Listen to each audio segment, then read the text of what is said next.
And we're back. So we've started talking about stylizing some of our copy here. We did that through our header 1, header 2, header 3, header 4 tags. And now we're going to do some other basic styling that you're going to want to probably do on a regular basis. So let's say that we want to take the first 3 words of this paragraph in here and we want to make that bold. Believe it or not, there's actually 2 different ways to do it, and there is a best practice, but both of them work, so I'll show you both of them right here.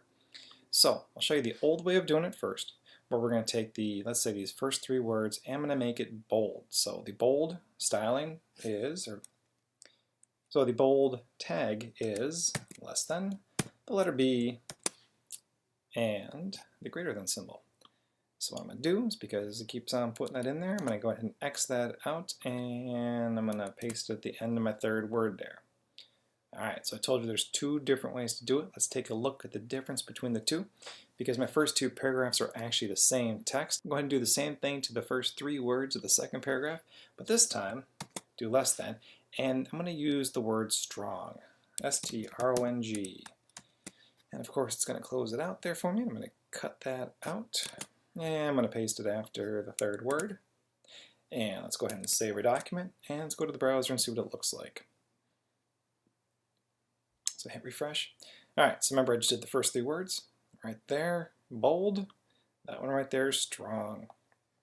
Don't see much of a difference, do you? So the difference between these is bold is the kind of the older way to do it. It also gives you a way to tag them differently once you get into the CSS, where we can stylize maybe a bold one way and a strong a different way. But the main reason that they actually did this, what I read, was that it's actually for people with disabilities, where they have special browsers that'll actually read the information to them. When you have certain styles set up in here, strong will actually put the emphasis on that word as being bold. I have never actually used one of these browsers. I'm not sure exactly how it works, but the proper way to do it as of, I think, like late HTML4 is to use the strong tag. That is the preferred method of styling the stuff. And again, it helps people with those kinds of browsers be able to read the text a little bit differently. It is best practice, so go ahead and maybe start using strong, use it as much as you can. I think a lot of the editors by default will put in the strong tag if you're trying to bold copy. If you're using like WordPress or Joomla, a lot of times when you're using their WYSIWYG editor, you may bold the copy as if you would through like a word processor. But if you flip it over and you look at how the code looks on the back end of the website, you'll see that a lot of times they're using strong. So it is the preferred way to do it, so go ahead and get into that habit. Although you are not wrong if you use the B, it's just one other option for you.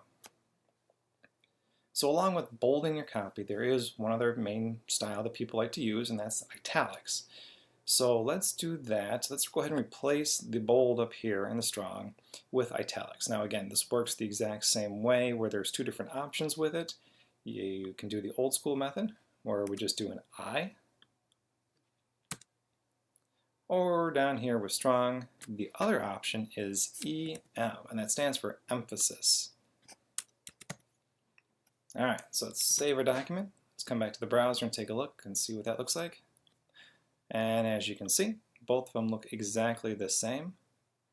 Although through the code you've got 2 different ways to do it. The exact same reasoning is that I is the older way to do it. EM is the preferred way to do it, again because of the types of browsers that read them for people with disabilities who have maybe like visually impaired, that this will actually read the text a little bit different. So again, you start hand coding this stuff, the preferred way to do it is EM, but you're not wrong if you do the I, because there are benefits to doing both of those.